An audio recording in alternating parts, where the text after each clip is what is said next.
চট্টগ্রামে আইনজীবী সাইফুল ইসলাম আলিফ হত্যা মামলায় চন্দন দাস 7 দিন এবং রিপন দাসের 5 দিনের রিমান্ড মঞ্জুর করেছে আদালত। বিকেলে মেট্রোপলিটন ম্যাজিস্ট্রেট 6-এর বিচারক কাজী শরীফুল ইসলাম এই রায় দেন। এর আগে বিকেল 3:30টার দিকে তাদের চট্টগ্রামের আদালতে আনা হয়। রাষ্ট্রপক্ষ 2 আসামির 10 দিনের রিমান্ড আবেদন করলে আদালত চন্দন দাসকে 7 দিন ও রিপন দাসকে 5 দিনের রিমান্ড মঞ্জুর করে। সাইফুল হত্যার ঘটনায় বৃহস্পতিবার বিকেলে চট্টগ্রামের আনোয়ারা থেকে গ্রেপ্তার করা হয় রিপন দাসকে। এর আগে আইনজীবী হত্যা মামলার অন্যতম আসামি চন্দন দাসকে কিশোরগঞ্জ থেকে চট্টগ্রামের কোতোয়ালি থানায় নেওয়া হয়। গত 26 নভেম্বর আইনজীবী সাইফুলকে কুপিয়ে হত্যার ঘটনায় ভিডিও ফুটেজ দেখে চন্দন দাসকে শনাক্ত করে পুলিশ।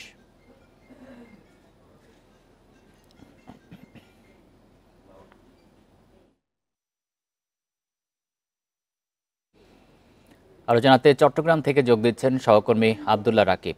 রাকিব, চন্দন দাসের তো 7 দিন এবং রিপন দাসের 5 দিনের রিমান্ড মঞ্জুর করা হয়েছে। এই বিষয়ে বিস্তারিত জানাবেন। তাদের আইনজীবীরা কিছু বলেছেন কিনা এই বিষয়ে?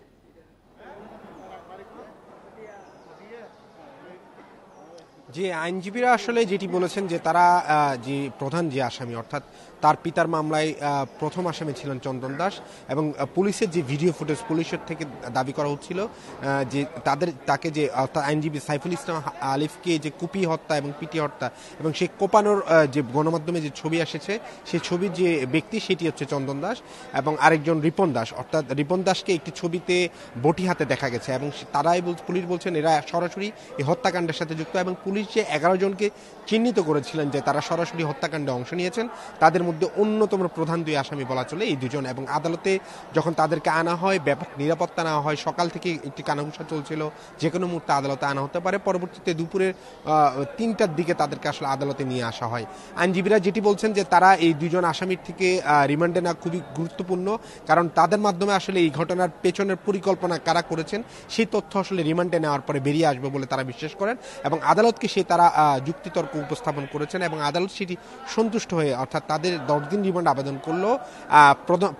প্রধান এবং প্রথম আসামি যে চন্দন দাস তাকে 7 দিন এবং অপর আসামি রিপন দাস তাকে 5 দিনের রিমান্ড মঞ্জুর করে। এবং আমরা দেখেছি আদালতে আইনজীবীরা আজকেও বিক্ষোভ করেছেন এবং তারা স্লোগান দিয়েছেন। তারা বলছেন তাদের যে সহকর্মী অর্থাৎ তাদের যে আইনজীবী সহকর্মী সাইফুল ইসলাম আলিফ সে হত্যাকাণ্ডের যে নির্মম নৃশংস কায়দায় তাকে হামলা করে কুপিয়ে পিটিয়ে হত্যা করা হয়েছে সেটির আসলে তারা তীব্র নিন্দাও জানিয়েছেন এবং একই সাথে দ্রুত যাতে বিচারের আওতা আনা হয় এবং অন্যান্য যে আসামি তাদেরকে যাতে দ্রুত গ্রেফতার করতে পারে সেটির আর্জি জানিয়েছেন তারা। এবং আরেকটি বিষয়, এখন পর্যন্ত এই মামলায় এই ঘটনায় 50 জনকে গ্রেফতার দেখানো হয়েছে, এর মধ্যে 11 জন সরাসরি হত্যাকাণ্ডের সাথে যুক্ত। চট্টগ্রাম থেকে জানাচ্ছেন সহকর্মী আব্দুল্লাহ রাকিব। দিনাজপুরে বীরগঞ্জে বাস ও ট্রাকের সংঘর্ষে 4 জন নিহত হয়েছেন। এই ঘটনায় আহত হয়েছেন আরও অন্তত 20 জন। সকাল 7টার দিকে ঢাকা পঞ্চগড় মহাসড়কে যদুর মোড় এলাকায় এই দুর্ঘটনা ঘটে। স্থানীয়রা বলছে বাসের দ্রুত গতি, কুয়াশা এবং অপ্রশস্ত সড়কের কারণেই এই দুর্ঘটনা। শুক্রবার সকালে ঢাকা থেকে পঞ্চগড় যাচ্ছিল যাত্রীবাহী হেরিটেজ পরিবহন। ঢাকা পঞ্চগড় মহাসড়কের যদুর মোড় এলাকায় ধান বোঝাই ট্রাকের সঙ্গে সংঘর্ষ হয় বাসটি। ঘটনাস্থলে বাস এবং ট্রাকের 2 চালক সহ 4 জনের মৃত্যু হয়। খবর পেয়ে পুলিশ ও ফায়ার সার্ভিস দুর্ঘটনাস্থলে পৌঁছে হতাহতদের উদ্ধার কাজ শুরু করে। আহতদের বিভিন্ন হাসপাতালে ভর্তি করা হয়েছে। হেরিটেজ ট্রাভেলস এনে ওভারটেক করার কারণেই আসলে ধানবাহী ট্রাকের সঙ্গে এই দুর্ঘটনা। এলাকার লোকজনের সহায়তায় হতাহতদের দ্রুত উদ্ধার করে ফায়ার সার্ভিস। দুর্ঘটনার কারণ খতিয়ে দেখে আইনানুগ ব্যবস্থা নেবে পুলিশ। স্লিপার বাস এবং ধানের ট্রাক সংঘর্ষ হয়েছে মুখোমুখি। আমরা আসে দেখি যে মুখোমুখি সংঘর্ষ, এখানে অনেক লোক আটকে ছিল। আমরা মোটামুটি 12-13 জন লোক প্রথম বাইর করে স্থানীয় হাসপাতাল পাঠিয়ে দিচ্ছি। মহাসড়কের দিনাজপুর পঞ্চগড় অংশের অনেক জায়গায় প্রয়োজনের তুলনায় অপ্রশস্ত হয় দুর্ঘটনা ঘটছে বলছেন স্থানীয়রা। Independent news. পঞ্চগড়ের মমিনপাড়া সীমান্তে বিএসএফের গুলিতে বাংলাদেশি নিহত হয়েছে। ভোরে সদর উপজেলার হারিফাশা ইউনিয়নে ভারতের সিংপাড়া সীমান্তে পিলারের মাঝামাঝি এলাকায় এই ঘটনা ঘটে। নিহত আনোয়ার তেতুলিয়া উপজেলার দেবনগর ইউনিয়নের বাসিন্দা। বিজিবি ও স্থানীয়রা জানায় বৃহস্পতিবার রাতে কয়েকজন বাংলাদেশি ভারতে গরু আনতে যান। ভোরে গরু নিয়ে ফেরার পথে ভারতীয় সীমান্তের ভেতরে বিএসএফের সদস্যরা তাদের ধাওয়া করে। এ সময় কয়েক রাউন্ড গুলির শব্দ শুনতে পান স্থানীয়রা। পরে ঘটনাস্থল থেকে আনোয়ারের মরদেহ নিয়ে যায় বিএসএফ সদস্যরা। সীমান্তে হত্যার প্রতিবাদ জানাবে বিজিবি। পতাকা বৈঠকের মাধ্যমে মরদেহ ফেরত আনার প্রক্রিয়া চলছে।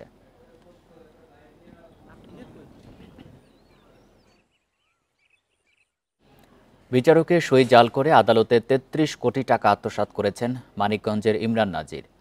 তাকে সহায়তার অভিযোগ উঠেছে জেলা হিসাবরক্ষণ অফিসের কর্মকর্তাদের বিরুদ্ধে। প্রাথমিক তদন্তে আত্মসাতের প্রমাণ মেলায় জজ আদালতের হিসাব সহকারী পদ থেকে বরখাস্ত হন নাজির। তবে অভিযোগ ওঠার পরই দেশ ছেড়ে দুবাইয়ে চলে গেছেন তিনি। চক্রের ২১ জনের বিরুদ্ধে তদন্ত করছে দুর্নীতি দমন কমিশন। জমি সংক্রান্ত মামলায় জজ আদালতে ২১ লাখ টাকা জমা রাখেন মানিকগঞ্জের বাইরা ইউপি সদস্য আব্দুস সামাদ মোল্লা। তবে মামলা নিষ্পত্তির পর টাকা ফেরত দিতে গড়িমসি করে জেলা হিসাবরক্ষণ অফিস। এক পর্যায়ে জানা যায় বিচারকের সই জাল করে ভুয়া পেমেন্ট অর্ডারে তার টাকা তুলে নিয়েছে অন্য কেউ। ৪৬,০০০ টাকা এই কোর্ট ফি কিনে টাকা রাখছি, তাই আমার টাকাটা আমার কাজ ঘুরাইতেছে, কাল ঘুরাইতেছে। ঘটনা তদন্তে জজ আদালতের হিসাব সহকারী ইমরান নাজিরের দুর্নীতির তথ্য পাওয়ার পর বরখাস্ত হন তিনি। মামলার ভুয়া পেমেন্ট অর্ডার বানিয়ে আদালতের জিম্মায় থাকা শতাধিক মানুষের ৩২ কোটি ৬০ লাখ টাকার বেশি লোপাটের অভিযোগ নাজির ও তার চক্রের বিরুদ্ধে।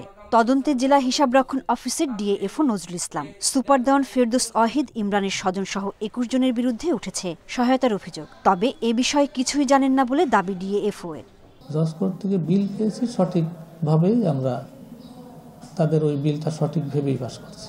মানে আমার নামে যে হয়েছে ওনার নামে হয়েছে এটা তো আমাদের জানাই ছিল না, আজকেই তো আমরা প্রথম জানলাম যে এটা হয়েছে। ইমরান নাজিরের টাকা আত্মসাতের বিষয়টি স্বীকার করেছেন তার স্ত্রী। বর্তমানে দুবাইতে অবস্থান করার স্বামীর অপকর্মের দায় নেবে না পরিবার, বলেন তিনি। ইমরান আর ওর যে কাকাতো ভাই আছে ১৯ নম্বরে মনে হয় ইয়া দিচ্ছে, ও হচ্ছে মেন একদম, আর হচ্ছে শরীফ। সুষ্ঠু তদন্তের মাধ্যমে জড়িত সবার শাস্তির দাবি আইনজীবীদের। এ বিষয়ে দুদকের সঙ্গে কথা বলেছেন মানিকগঞ্জ জেলা জজ, জানান প্রশাসনিক কর্মকর্তারা। দেখেছে রানী মামলায় টাকা জমা আছে ৫ লাখ টাকা, ও ওইটার এমন বসাই দিয়েছে ৫০ লাখ টাকা। আইনগতভাবে যে সমস্ত বিষয়গুলো আছে সেগুলো দুর্নীতি দমন কমিশন খতিয়ে দেখছেন। এই ঘটনায় ইমরান নাজির সহ ২১ জনের বিরুদ্ধে দুর্নীতি দমন কমিশনে অভিযোগ করেছে জজ আদালত। Independent news. নোয়াখালীর হাতিয়ায় নৌকাডুবিতে ২ জনের মৃত্যু হয়েছে, নিখোঁজ আরও ২ জন। জীবিত উদ্ধার করা হয়েছে ২০ জেলেকে। ভোরে মেঘনা নদীতে নৌকাডুবির এই ঘটনা ঘটে। স্থানীয়রা জানান, বুধবার রাতে ২৪ জেলে একটি নৌকা নিয়ে বুড়িরদোনা ঘাটের দক্ষিণে মেঘনা নদীতে মাছ ধরতে যায়। শুক্রবার ভোরে ডুবোচরের সঙ্গে ধাক্কা লেগে নৌকাটি উল্টে যায়। এ সময় ২০ জেলে সাঁতরে তীরে উঠতে পারলেও ৪ জন নিখোঁজ হন। পরে স্থানীয় জেলেরা নৌকার ভেতর থেকে আবুল হাশেম ও মোহাম্মদ জুয়েলের মরদেহ উদ্ধার করেন। দেলোয়ার ও ইরান নামে ২ জেলে এখনও নিখোঁজ।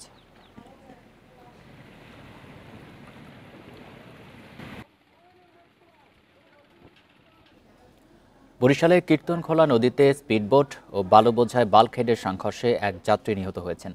আহত হয়েছেন আরও একজন। দুর্ঘটনায় নিখোঁজ রয়েছেন ৩ জন। তাদের সন্ধানে সকাল থেকে উদ্ধার অভিযান চলছে। বৃহস্পতিবার বিকেলে কীর্তনখোলা কালাবাদর নদীর মোহনায় এই দুর্ঘটনা ঘটে। নৌপুলিশ জানায়, ভোলা থেকে যাত্রী নিয়ে বরিশালে আসছিল স্পিডবোটটি। পথে বাল্কহেডের সাথে এর সংঘর্ষ হয়। এতে ঘটনাস্থলে মারা যান এক যাত্রী। আহত আরেক যাত্রীকে শেরেবাংলা মেডিকেলে ভর্তি করা হয়েছে। ভারতে প্রোপাগান্ডার জেরে সেখানে বাংলাদেশিদের যাতায়াত কমেছে। এতে ভারতেরই ক্ষতি হচ্ছে বলে মন্তব্য করেছেন নৌপরিবহন উপদেষ্টা সাখাওয়াত হোসেন। এদিন বেনাপোল বন্দর ও কাস্টমস ইমিগ্রেশন পরিদর্শন করেন উপদেষ্টা। সাংবাদিকদের প্রশ্নের জবাবে সাখাওয়াত বলেন, বাংলাদেশ থেকে প্রতি বছর অসংখ্য মানুষ কেনাকাটা, চিকিৎসা সহ নানা কারণে ভারতে যায়। তবে সাম্প্রতিক উত্তেজনার জেরে সেই সংখ্যা কমেছে। এ সময় নানা উস্কানিতে সাময়িক বিভ্রান্তি সৃষ্টি হলেও সম্প্রীতি রক্ষায় সবাইকে ঐক্যবদ্ধ থাকার আহ্বান জানান নৌ উপদেষ্টা। এর আগে বেনাপোলের প্যাসেঞ্জার টার্মিনাল ও চেকপোস্টের কার্যক্রম পরিদর্শন করেন উপদেষ্টা। এ সময় স্থলবন্দরের বাস টার্মিনাল ব্যবহারের দাবিতে মানববন্ধন করেন পরিবহন শ্রমিকেরা।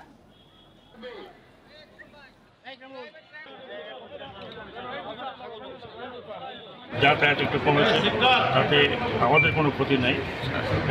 যাতায়াত ভ্রমণে আমার থেকে লোক বেশি যায়, যারা সেখানে চিকিৎসার জন্য যায়, তারা পাড়াচড়া করতে যায়। না গেছে তাতে আমাদের কি আমাদের তো কোনো ক্ষতি হচ্ছে না। লক্ষ্মীপুরে বৈষম্য বিরোধী আন্দোলনে প্রকাশ্যে গুলিবর্ষণ করা যুবলীগ নেতা গিয়াসউদ্দিন সোহাগকে গ্রেপ্তার করেছে পুলিশ। সদর থানা ও চট্টগ্রাম মেট্রো পুলিশের সহযোগিতায় তাকে গ্রেপ্তার করা হয়। তিনি শিক্ষার্থী হত্যা ও পুলিশের বিস্ফোরক মামলাসহ 4 মামলায় গ্রেপ্তার দেখানো হয়েছে জেলা যুবলীগের সাংগঠনিক সম্পাদক গিয়াসউদ্দিন সোহাগকে। সদর থানার ভারপ্রাপ্ত কর্মকর্তা মোহাম্মদ আব্দুল মোন্নাম জানান, আদালতে তুলে জিজ্ঞাসাবাদের জন্য 15 দিনের রিমান্ড আবেদন করবে পুলিশ। গত 4 আগস্ট সাবেক যুবলীগের সভাপতি সালাউদ্দিন টিপুর বাসভবনের ছাদ থেকে টিপুর নেতৃত্বে ছাত্র জনতার ওপর গুলি করা হয়। এই হামলা ও হতাহতের ঘটনায় বেশ কয়েকটি মামলায় এখন পর্যন্ত 80 জনকে গ্রেপ্তার করা হয়েছে। ছাত্র জনতার উপর প্রকাশ্যে গুলিবর্ষণকারী একজন আসামি নাম গিয়াসউদ্দিন সোহাগ, তাকে আমরা অ্যারেস্ট করতে সক্ষম হয়েছি এবং সে 1 নম্বর আসামি টিপুর ঘনিষ্ঠ সহযোগী ছিলেন। তাকে এ পর্যন্ত আমরা এই মামলায় প্রায় 80 জনের মতো অ্যারেস্ট করেছি। আরও গ্রেপ্তার অভিযান অব্যাহত আছে। চাঁপাইনবাবগঞ্জে নাচলের ড্রেন থেকে এক আওয়ামী লীগ নেতার মরদেহ উদ্ধার করেছে পুলিশ।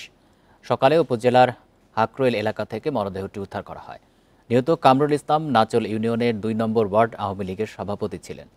পুলিশ জানায়, সকালে ধানক্ষেতের পাশে একটি ড্রেনে কামরুল ইসলামের মরদেহ পড়ে থাকতে দেখে খবর দেয় স্থানীয়রা।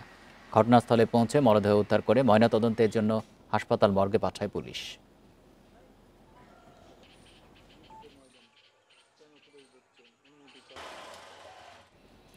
নাটোরে চিকিৎসা খরচ বহন করতে না পেরে মানবেতর জীবনযাপন করছেন জুলাই গণ অভ্যুত্থানের অধিকাংশ আহতরা।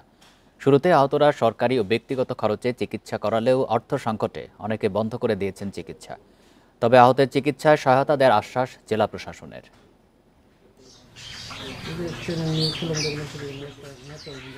বাবারিয়ার ইসমাইল হোসেনের ছেলে সাব্বির হোসেন রাজধানীতে একটি বেসরকারি কোম্পানিতে চাকরি করতেন তিনি। বৈষম্য বিরোধী আন্দোলনে অংশ নিয়ে গত 17 জুলাই বাসায় ফেরার পথে 2 জন পুলিশ তাকে লক্ষ্য করে রাবার বুলেট ছোড়ে। এ সময় একটি বুলেটে তার এক চোখ নষ্ট হয়ে যায়। চোখের চিকিৎসায় অনেক টাকা খরচ হলেও এখন পর্যন্ত পাননি কোনো সহায়তা। তার চোখের চিকিৎসা করাতে হলে এখন যেতে হবে বিদেশে। বর্তমানে আমি বেকার। আজকে আমার আব্বু আম্মু দেখতেছে আমাকে, কালকে তো আর দেখবে কিনা এটা সন্দেহ, গ্যারান্টি নাই, তাই না? এখন আমি বর্তমানে বেকার, তারপরে আমি আবার এক চোখে দেখি না। যেখানে কাজ করতাম আমার এই চোখের এই অবস্থা শোনার পর থেকে ওইখানে আর কাজে নিবে না, মানা করে দিছে। শুধু সাব্বির নয়, স্বৈরাচার পতনের আন্দোলনে আহতদের অনেকে প্রাথমিক চিকিৎসা পেলেও অর্থের অভাবে চিকিৎসার ফলো আপ করতে পারছেন না। অর্থের অভাবে আমি এখন ঢাকায় যাব, মানে সেই পরিবেশটাও আমার এখন নাই। এ পর্যন্ত এসে কেউ আমার কোনো রকম খোঁজ খবর নেয় নাই, কেউ এসে বলে নাই যে তোমার কি অবস্থা। অনেকেই আছেন যারা অর্থনৈতিকভাবে দুর্বল, চিকিৎসা করতে পারেন না, একটা মেডিসিন পর্যন্ত কিনে খাইতে পারেন না, এই অবস্থাও আছে। আহতদের চিকিৎসায় সব রকম সহায়তা দেওয়ার আশ্বাস দিয়েছে জেলা প্রশাসন। এই বিষয়ে যে তালিকা প্রস্তুত করা হয়েছে ইতিমধ্যে, যে আহত এবং নিহতর পরিবারের সব রকমের সহায়তা করার জন্য জেলা প্রশাসন নাটোর সহযোগিতা করে যাবে। যে আহত হয়েছে তাদের চিকিৎসা দ্রুত আরোগ্য লাভের জন্য আমরা সর্বোচ্চ চেষ্টা করব। নাটোরে বৈষম্য বিরোধী ছাত্র আন্দোলনে 8 জন শহীদ ও 81 জন আহত হয়েছেন। Independent news. কারো অতীত কেমন, বর্তমান কেমন বা ভবিষ্যৎ কেমন হবে সে সিদ্ধান্ত নেওয়ার ক্ষমতা জনগণের। আর জনগণের রায় জানতে দ্রুত নির্বাচন দেওয়ার তাগিদ দিয়েছেন জামাতে ইসলামের আমির ডাক্তার শফিকুর রহমান।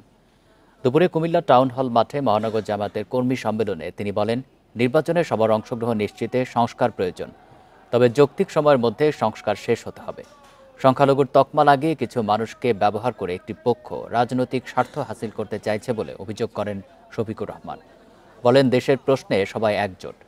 সম্মেলনে কুমিল্লার নামে বিভাগ এবং কুমিল্লা বিমানবন্দর বাস্তবায়নের দাবি জানান জামাত নেতাকর্মীরা।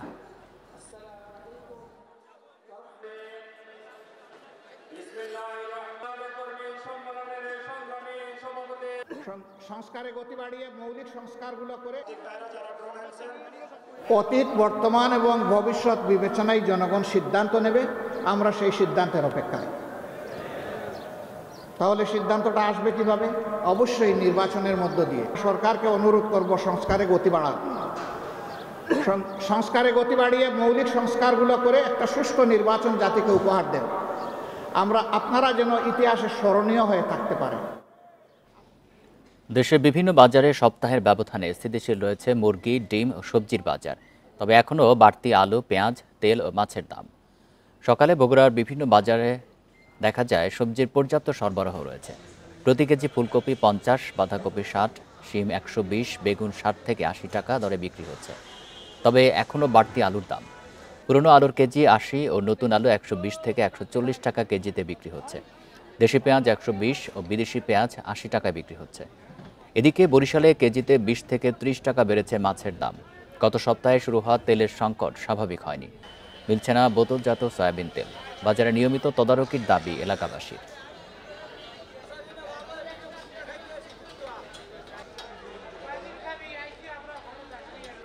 বর্তমান সরকার সেই সিন্ডিকেটটা ভাঙতে পারল না এবং গরিবের জন্য বা মধ্যবিত্ত পরিবারের জন্য খুবই খারাপ।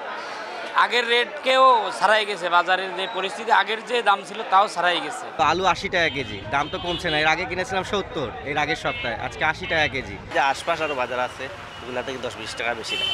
এই জন্য আসলে সরকারের যে ভোক্তাধিকার এগুলার পক্ষ থেকে বা বেসরকারি কোনো সংস্থা এগুলা মনিটরিং করা অত্যাবশ্যক জরুরি। নির্মল বায়ু ও ক্লিন সিটির তকমা হারানোর ঝুঁকিতে রাজশাহী নগরী। নগরীর 6টি পয়েন্টে নমুনা পরীক্ষা করে বাতাসে নির্ধারিত মাত্রার চেয়ে দ্বিগুণ ধূলিকণা পাওয়া গেছে। বিশেষজ্ঞরা বলছেন, বায়ু দূষণ নিয়ন্ত্রণ আইন অনুসরণ না করা হলে পরিস্থিতির আরও অবনতি হবে।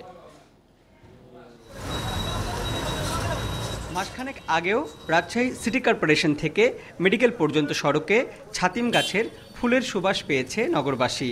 সেই ছাতিম, কাঠগোলাপ ও রঙন গাছের পাতা এখন ধূসর ধুলার স্তরে।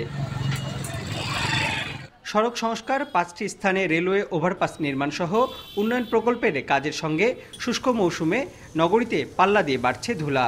এই বায়ু দূষণটা আর এই ধুলাটা এখন যেহেতু কাজ চলতেছে, রোডের কাজ সরকার অতিরিক্ত হওয়ার কারণে আমরা বেশি ক্ষতিগ্রস্ত। আমরা নগরীতে আগে যেরকমটা দেখেছি এখন তার পুরোটাই ভিন্ন। রাস্তায় প্রচুর ধুলাবালি হয়, যার কারণে আমাদের মালামাল নষ্ট হয়ে যাচ্ছে, আমাদের শ্বাসকষ্ট হচ্ছে। বাতাসে অতি ক্ষুদ্র বস্তুকণা বা PM 2.5 ও 10-এর সহনশীল মাত্রা সর্বোচ্চ 65 ও 150 মাইক্রোগ্রাম। সেখানে নগরীর সাহেববাজার, লক্ষ্মীপুর, 0 পয়েন্ট, তালাইমারি, বিসিক মোড় ও বন্ধগেট এই 6টি স্থানেই সেই মাত্রা প্রায় দ্বিগুণ। সত্যি উদ্বেগজনক মানব দেহের জন্য, ক্যান্সার সহ অন্যান্য শরীরে অন্যান্য জটিলতার জন্য এই যে মানটা পাচ্ছি সেটা আমাদের এখনই খুব গুরুত্বের সাথে নেওয়া উচিত। ম্যাক্সিমাম অ্যালাউয়েবল লিমিট হচ্ছে 65 মাইক্রোগ্রাম পার মিটার কিউব। এর বেশি হলেই দূষণ। আর PM 2.5টা হচ্ছে স্বাস্থ্যের জন্য খুব ঝুঁকিপূর্ণ, মানবদেহের জন্য ঝুঁকিপূর্ণ। তার মানে বোঝাই যাচ্ছে যে বায়ুর অবস্থা তুলনামূলক বেশ অনেকটাই খারাপ। 2016 সালের এক গবেষণায় বাতাসে ভাসমান ক্ষতিকর কণার পরিমাণ কম থাকায় নির্মল বায়ুর নগরী হিসেবে পরিচিতি পায় রাজশাহী। Mostafiz Gani, Independent News, Rajshahi. নানা আয়োজনে গাজীপুরের শ্রীপুরে মিজানুর রহমান খান ডিগ্রি মহিলা কলেজের 30 বছর পূর্তি ও প্রাক্তন ছাত্রীদের পুনর্মিলন অনুষ্ঠিত হয়েছে। এই উপলক্ষে সকালে কলেজের সামনে আলোচনা সভা, স্মৃতিচারণ ও সাংস্কৃতিক অনুষ্ঠানের আয়োজন করা হয়। সকালে প্রাক্তন শিক্ষার্থীদের অংশগ্রহণে একটি র্যালি শ্রীপুর পৌর শহরে বিভিন্ন এলাকা প্রদক্ষিণ করে। অনুষ্ঠানে প্রধান অতিথি হিসেবে বক্তব্য রাখেন বাংলাদেশ উন্মুক্ত বিশ্ববিদ্যালয়ের উপাচার্য ডক্টর ABM ওবায়দুল ইসলাম। উপস্থিত ছিলেন কলেজের অ্যাডহক কমিটির সভাপতি নাহিন আহমেদ, মমতাজি সহ অনেকে।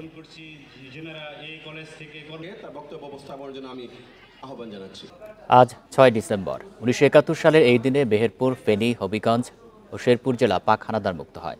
জেলা প্রশাসনের উদ্যোগে নানা কর্মসূচিতে পালিত হয়েছে হানাদার মুক্ত দিবস।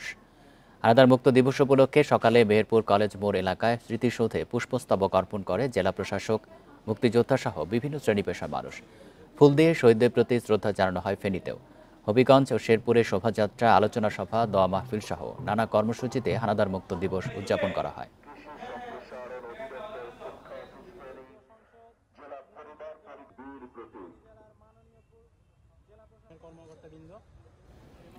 বনভূমি উজাড় করে সামাজিক বনায়ন করায় আশ্রয়হীন হয়ে পড়েছে চশমা পরা হনুমান। পর্যাপ্ত খাবার না পেয়ে হানা দিচ্ছে লোকালয়। আবাসস্থল ও খাবার সংকটে বাংলাদেশে বিশেষ প্রজাতির এই হনুমান চলে গেছে মহাবিপন্নের কাতারে।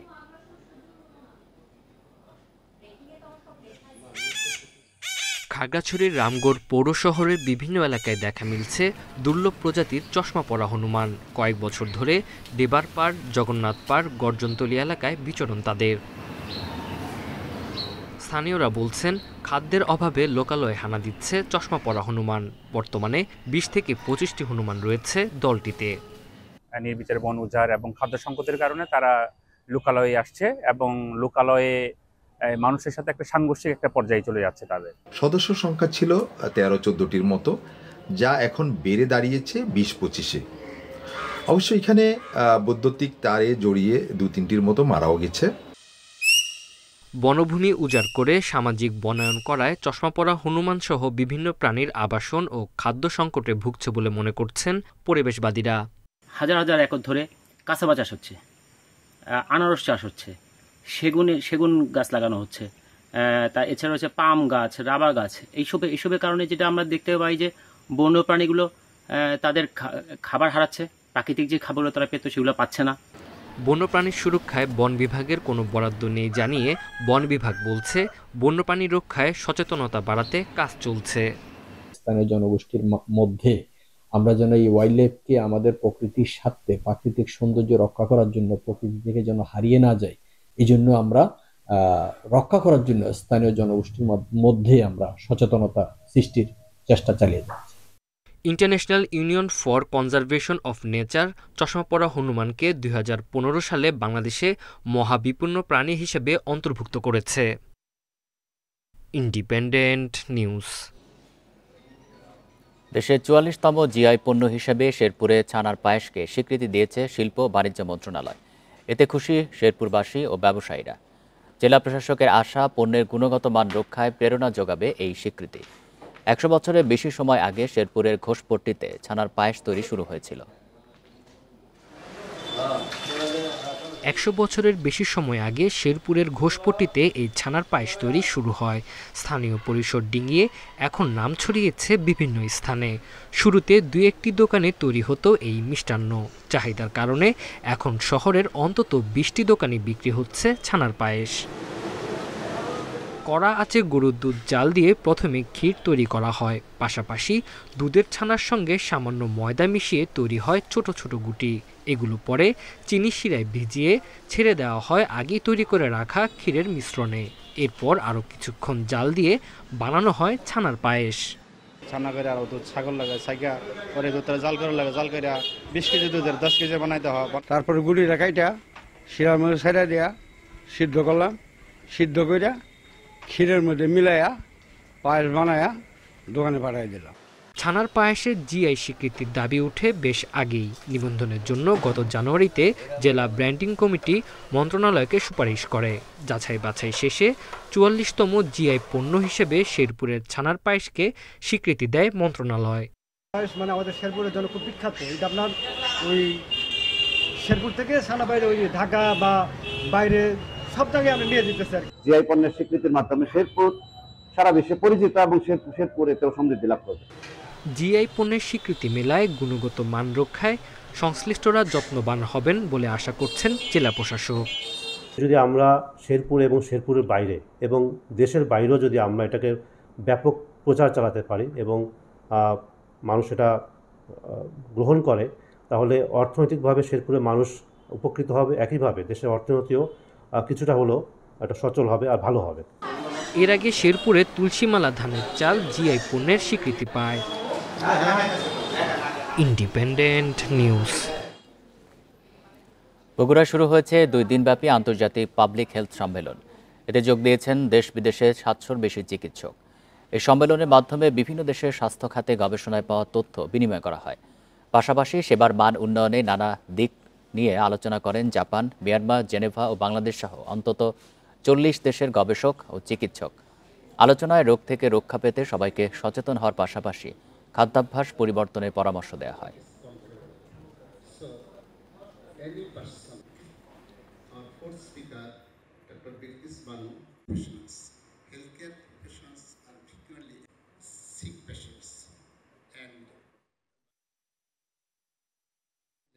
কীটনাশকের ব্যবহারটাও ব্যাপকভাবে কমানো দরকার, কারণ আমরা দেখছি যে এগুলো যথাযথভাবে প্রয়োগ না করার ফলে আমরা কিডনি রোগ এবং হৃদরোগ এবং ক্যান্সার এই সবকটার ঝুঁকি বাড়িয়ে চলেছে।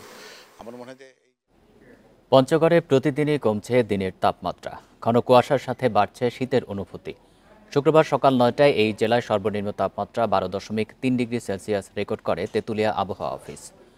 কদিন ধরে সর্বোচ্চ তাপমাত্রা 28 থেকে 30-এর মধ্যে ওঠানামা করলেও বৃহস্পতিবার দিনের তাপমাত্রা রেকর্ড করা হয় 26.5 ডিগ্রি সেলসিয়াস। সন্ধ্যার পর থেকে সকাল পর্যন্ত কনকনে শীত অনুভূত হয়। হালকা কুয়াশার সাথে উত্তরের হিমেল বাতাসে বেড়েছে শীতের তীব্রতা। এতে দুর্ভোগে পড়েন সকালে কাজে যোগ দেওয়া দিনমজুর ও কৃষি শ্রমিকেরা।